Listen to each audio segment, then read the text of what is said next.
자, 안녕하십니까? 무속에 대한 강의 오늘 마지막 5번째 강의입니다. 무속과 문화 콘텐츠에 대해서 강의를 진행하겠습니다. 김은희입니다. 자, 오늘 수업은 무속에 대한 5번째 강의 중에요. 마지막 수업이에요. 그래서 이제 무속에 대한 어떤 구체적인 내용보다는 무속을 사람들이 어떻게 현재 이해하고 있나, 좀 아직도 좀 거부 반응이 있는 것도 있고, 좀 그것에 대해서 잘 이해하지 못하고 좀 부정적으로 인식하는 것도 있고, 그런 과정들이 있지만, 실제는 굉장히 중요한 문화 콘텐츠 오랫동안 사람들한테 이용되어 왔다, 활용되어 왔다, 이런 측면에서 이 수업 시간에 다루려고 합니다. 그래서 같이 살펴볼게요. 한국의 기층 문화로서 한국의 굿이 이어져 왔다고 얘기했고요. 그걸 의례라고 하는 측면에서, 앞에서도 설명할 때 말씀드렸지만, 다른 종교에서 하는 의례와 동일선상에서 이해하시면 좋지 않을까라고 하는 생각을 듭니다. 자, 당신이 만난 무속 또는 굿은 어떤 모습인가? 이 질문을 먼저 던져봅니다. 물론 이게 한국 사람한테만 해당되는 것은 아닙니다. 아마 서양의 그 기독교를 믿으시는 분들도 계실 거고 그 이외에 다른 종교를 믿으시는 분들도 계실 건데요. 한국 안에서도 이것과 관련된 갈등들이 있는데 사실은 이것과 관련된 부분들 어떻게 비춰지고 있는지 몇 가지 사례를 볼게요. 2개의 포스터가 있습니다. 자, 하나는 영화 포스터고요. 하나는 드라마 포스터입니다. 자, 하나는 2016년도에 있었던 영화 곡성의 포스터고요. 하나는 2018년도에 상영된 드라마 손더 게스트라고 하는 드라마의 그 장면입니다. 보시면 뭔가 색감이 좀 다르죠?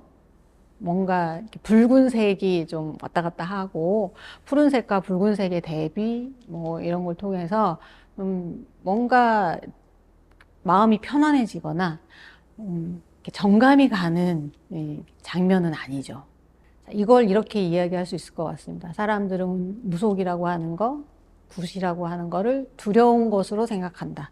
낯선 것으로 생각한다. 제가 포스터에 대해서 설명을 드렸지 않았지만 둘 다 무속을 소재로 한 무속과 관련된 것들을 소재로 해서 만든 영화와 드라마입니다. 자, 그 안에 두려운 건 낯선 것이 색감으로 표시됐었죠. 또는 뭔가 호기심 어린 거. 그렇지만 몰래 손가락을 가리면서도 눈 사이로 보고 싶은 그런 것에 해당하는 걸로 사람들이 이해를 합니다. 한국 사람들도 마찬가지고요. 서양 사람들도 마찬가지입니다. 아마 서양의 고스트도 비슷한 개념으로 이해를 하시면 좋을 것 같습니다.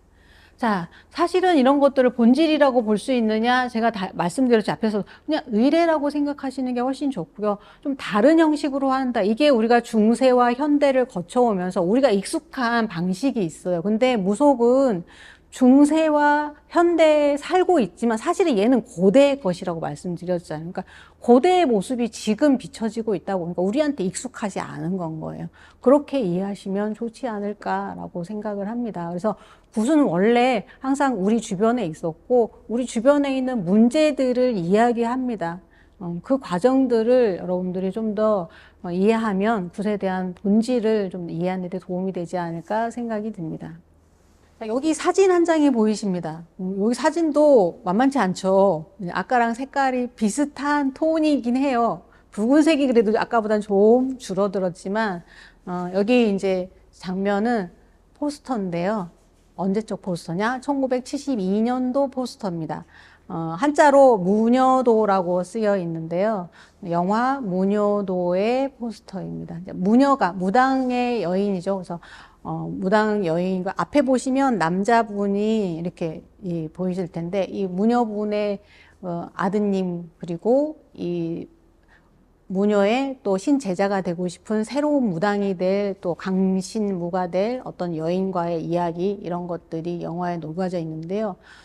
현대에 만들어진 거죠. 1972년이니까. 그런데 이 이야기의 원작 소설은 1936년도에 만들어진 것입니다. 그래서 이때는 이제 조선에서 조선 시대가 이제 끝나고 우리가 이제 일제 강점기라고 하는 시대 현대적인 문화를 많이 받아들인 시기인데도 불구하고 소설의 주인공으로 무당이 등장을 합니다. 김동리라고 하는 한국에서 좀 유명한 소설가 중에 한 분인데요. 이분이 쓴 소설 중에 무녀도라고 하는 동일 제목의 소설이 있었고요. 그 소설이 1970년대 영화로 만들어집니다. 주인공도 당시에 굉장히 유명한 분이었습니다. 구시 또는 무녀가 문화 콘텐츠로 활용된 사례는 1930년대에서 시작된 거는 아니고요. 그 전부터 있었는데 이제 대표적인 걸로 보이는 게 70년대 영화가 있었는데요. 2000년대에 들어서도 등장을 합니다. 2004년에 MBC에서 방송한 드라마가 있었습니다. 이 드라마는 두 여자분이 지금 화면에 등장을 하는데요. 흰 옷, 약간 밝은 색의 옷을 입고 계신 분이 어머니고요. 붉은색의 옷을 입고 계신 분이 따님입니다. 두 분은 어렸을 때부터 헤어져서 살았으나 어머니가 무당이라는 이유로 따님에게도 신이 내려서 어쩔 수 없이 어머니와 딸 관계뿐만이 아니라 신을 모실 수밖에 없는 무당이라고 하는 관계로 만나는 게 소재가 돼서 이야기로 진행이 됩니다. 이처럼 이제 21세기에 들어와서도 굿에 대해서 많은 사람들이 관심으로 가지면서 콘텐츠를 만들어냅니다. 아마 이거는 20세기에 있었던 거부 반응과는 좀 다른 반응인 것 같습니다. 호기심에 대한 반응이 좀 더 들어간 것 같아요. 자, 이런 과정이 최근에도 있었습니다. 2022년도에, 물론 이것만 있는 것은 아닙니다. 2022년도에 영화 대무가라고 하는 영화가 나왔습니다. 크게 성공한 영화는 아니지만 유명한 배우들이 출연을 했고요. 여기도 마찬가지로 유명한 배우가 남자 무당 역할을 맡아서 이 가운데 중요한 스토리를 이끌어가는데 앞에서의 무당들과 관련된 이야기들은 개인적인 스토리가 중심이 된 것들이었다면 대무가의 이야기는 사회적인 문제에 무당이 끼어들어서 어떤 역할을 하는 과정으로까지 확장되어서 무당의 역할에 대한 다른 이해들까지 발견되는 과정이라고 보시면 좋을 것 같습니다. 자, 옛날에 말에 이런 것이 있습니다. 한국 속담에 굿이나 보고 떡이나 먹자. 또는 굿하고 싶어도 며느리 춤추는 꼴 보기 싫어서 나 안 한다. 뭐 이런 이야기가 있습니다. 한편에서는 이제 굿을 하면 먹을 게 많구나 이렇게 얘기하기도 하고요. 또는 굿을 하는데 뭔가 그 안에서 먹을 게 많은 것뿐만이 아니라 있잖아요. 여러 가지 가무화키적인 요소가 들어간다고. 재미있는 요소가 많은 거예요. 그래서 이 이야기를 하는 사람 주체는 뭐냐면 시어머니인 거예요.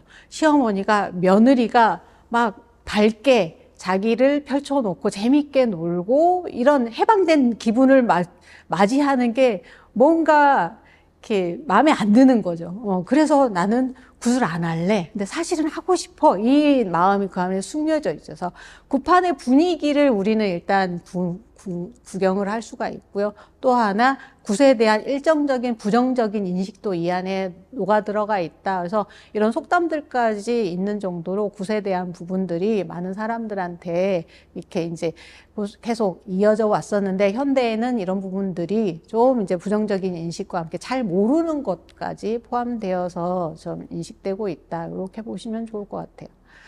자, 굿은 사실은 비일상성의 시공간에서 주술의 힘을 빌리는 것이다. 이렇게 좀 다시 줄여가지고 얘기할 수 있어요. 이유는 뭐냐면 이걸 하는 이유. 자, 농사 잘 되게 해주세요. 자, 풍농을 기원하고 또는 자손들이 편안하게 해주세요. 가내가 안녕하도록 하게. 자, 오래오래 건강하게 살도록 해주세요. 자, 무병장수를 기원하고. 나는 죽게 되면 저승의 나쁜 곳으로 가지 않게 저승으로 잘 가게 해주세요.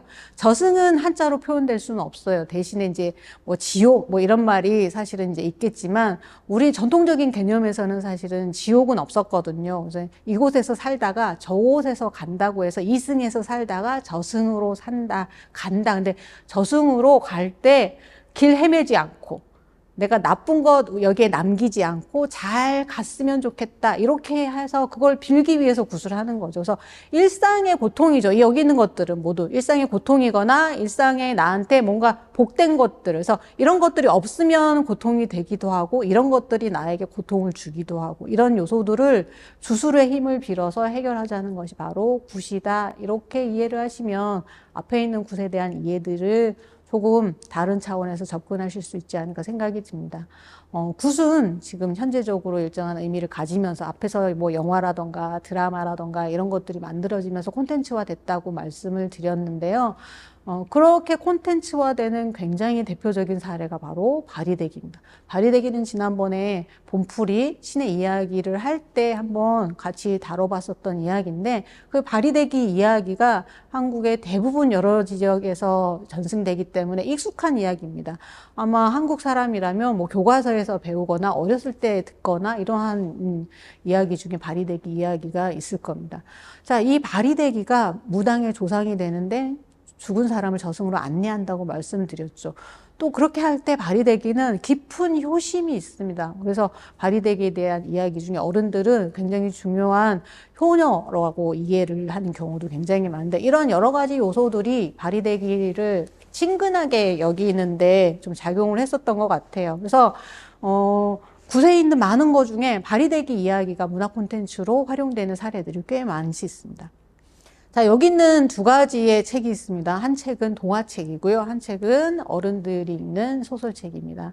어린이가 읽는 동화책이 바리공주라고 하는 글로 2006년도에 발간이 됐습니다. 바리공주의 서사가 거의 그대로 잘 녹아 있고요. 그 안에서 일어나는 것들을 어린이들이 잘 이야기할 수 있게 그림과 어떤 글을 통해서 설명하고 있습니다. 옆에 있는 소설은요, 실제 바리대기 이야기, 바리공주의 서사가 그대로 녹아있는 건 아니고요. 주인공은 북한에 사는 여자아이입니다. 이 아이가 탈북을 하면서 여러 여정을 하는 길을 떠나는 과정인데 마치 바리대기가 자기가 살던 곳에서 버림을 받아가지고 떠나게 되고 어쩔 수 없이 여러 가지 경험을 하는 과정들이 화소로 그 안에 모티브가 돼서 탈북민이라고 하는 고통과 여러 고통에 살아가는 사람들의 이야기를 들어주면서 해소를 해주는 인물로서 바리공주의 역할을 해준다는 것을 이 안에서 발견하실 수 있을 것 같습니다. 자, 바리공주와 또는 바리대기와 관련된 이야기, 둘이 이름이 다른데 같아요. 바리라고 하는 것이 똑같이 공주인데 바리의 뜻은 뭐냐면 버려지다 이렇게 이해하시면 됩니다. 그래서 바리공주는 버려진 공주, 바리대기는 버려진 사람 이렇게 이해하시면 됩니다. 자, 바리공주 이야기가 최근에 또 다른 콘텐츠로 활용된 것 중에 하나가 바로 여기에 있는 이제 웹툰입니다. 저 김나임이라고 하는 분이 지금 2017년도부터 연재를 시작을 해서요. 2000년대 지금 초반 2023년, 2024년 벌써 6, 7년 넘게 이어가고 있습니다. 실제 여기 그림에 있는 바리공주라고 하는 인물을 중심으로 해서 그 인물이 조선시대를 배경으로 해서 여러 인물들의 어려움과 고통들을 해결해 주는 과정들이 웹툰으로 이어지고 있습니다.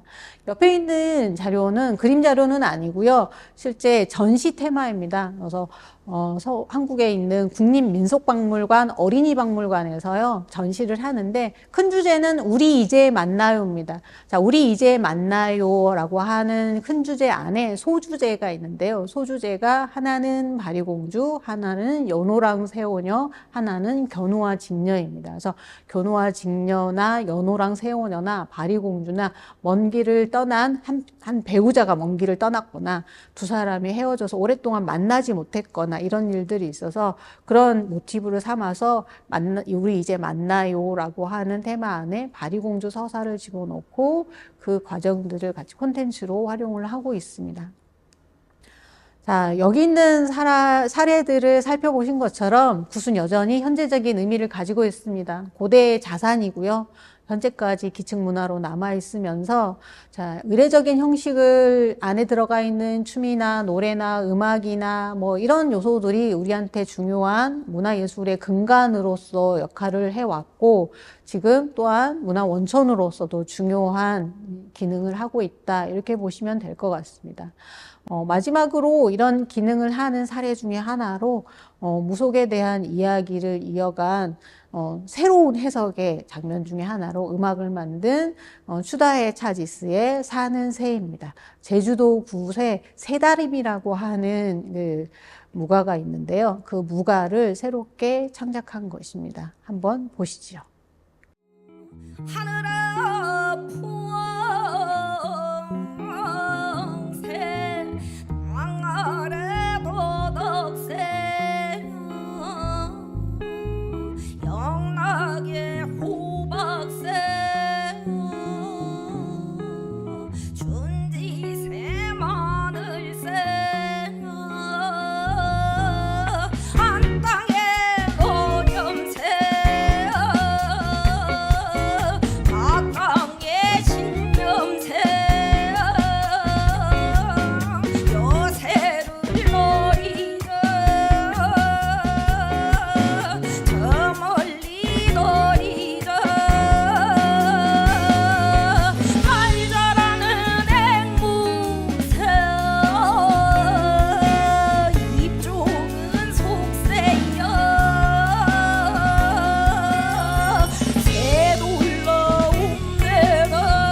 지금까지 한국의 무속에 대해서 한 5시간 동안 같이 살펴보았습니다.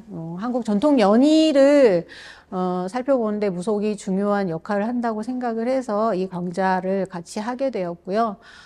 이런 연희 안에서 여러분들이 좀 더 한국 문화를 이해하는 데 도움이 되셨기를 바랍니다. 다음 시간부터는요, 한국 전통 연희를 마무리하는 8번째 강의로요, 한국 전통 연희를 어떻게 접근할 것인가, 이걸 미학적인 차원 또는 한국 문화의 정서적인 차원과 같이 연계해서 살펴보는 시간을 가지도록 하겠습니다. 자, 그동안 수고하셨습니다.